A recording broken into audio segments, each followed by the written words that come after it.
position and force a Game 6 tonight against the number 8 seed Orlando Magic.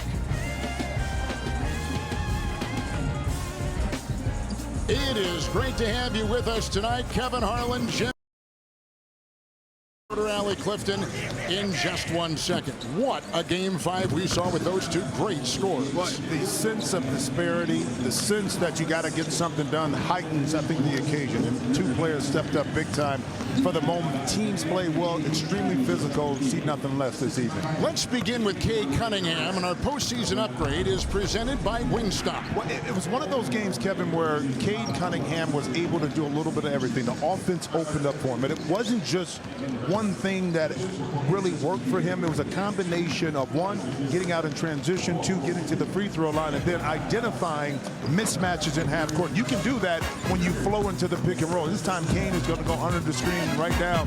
Cade Cunningham, not known to be a three-point shooter, able to make him pay. 5 for 8 from behind arc. Again, middle pick and roll. Why is that important? It's harder to double team. Now, Cade can get downhill, even versus 3 Orlando defenders. Guess what? Shoots right over the top. Now, identify where the mismatch is at. Try to get Bane in these cross matches, and now get downhill, use that big body. Saw several occasions where Cade Cunningham just able to shoot over the top. And then on the other side, Banchero was just as effective. He really was, and I don't think when Paolo really doesn't settle for jump shot, uses that big body and athleticism to get to the basket, he's a different player. Also stretching the court with his three-point shots opened up his offense. And moments ago, our Allie Clifton caught up with the prolific scoring Paolo Banchero. Thanks so much, Kevin. Paolo, for yourself, coming off a brilliant Game 5 performance. In terms of your play tonight, the dominance and the effectiveness, how do you run it back just 48 hours later? Just continue to be aggressive, throughout the game, trying to be in control, whether it's playmaking or scoring, and just, being a leader out there. So, it's a big game, but I know I got to bring my best. They often say closeout games are the hardest to win. What's the biggest point of emphasis for you guys as a team? Just to come in here and do what we do, defend at a high level, feed off the crowd's energy. And, like you said, it's going to be a 48-minute fight. So, you don't expect them to lay down. We're going to have to go and take the game. Speaking of the crowd energy, what are you anticipating from your fans? I'm anticipating it to be, louder than I've ever seen it. This is a hell of an environment coming in Game 6 with a chance to close it out. So I'm excited just to get in front of the fans and for us to feed off them. We're looking forward to it. Thanks so much, Paolo. Yeah, thank you. Kev, back out to you. All right, Allie, 2 former #1 overall picks in a 1-8 matchup. It's Game 6 with the Magic leading 3 games to 2. This is the NBA on Prime.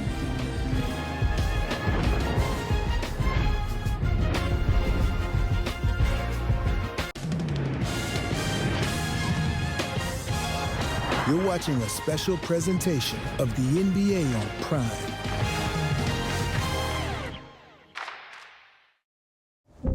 I am the noise. Cunningham, shake and bake, fires! Oh, yeah! So how will you respond to me? Are you kidding me? Physical, relentless. Never play down mentality. Do you shrink or rise up? Pistons, Magic, Game 6.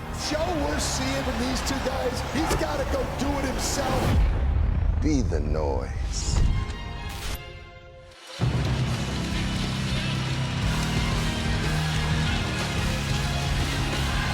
Thrilled to have you tonight here in Florida. Welcome to NBA Playoffs presented by Google with first-round coverage on Prime, presented by Lily. Beautiful day outside.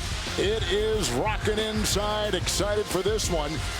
Jim Jackson, the home record under Jamal Mosley for the Magic, is 8-1 in the postseason, including play-in and playoffs over the last 3 years. Well, it's the reason why they've been so successful. The physicality inside. It's going to be a little bit different again. Game 2 without Franz Wagner.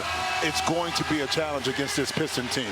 Let's get the lineups now for the 60-win #1 seed Detroit Pistons. Jalen Duren is coming off his best game of the series. Well, he is, and look for Jalen to get some early touches. The last two games, game 4 and 5, they kind of try to go to him early because you want him to be able to see it go in often and early. And the Magic again without Franz Wagner. That is the second leading scorer out with the calf. And Jamal Cain will take his place again. Jamal, but I do believe Jalen Suggs may be the key, the linchpin here to a victory for Orlando if they want to get out of here and advance to the next round. Our officials tonight, one of the best in the business. The crew chief is Zach Zarba, his 23rd season. The referee, Sean Wright, his 21st. Our umpire, Jason Goebel, his 10th. The alternate, Mark Lindsay. Marek Kogut, along with Natalie Sanko in the replay center. Busy night in the NBA, 3 playoff games going on. And here we go. The Magic and the Pistons, game 6. With another must-win game for Detroit. They trailed 3 games to 1, then won that terrific game 5, setting up tonight game 6, and away we go. It's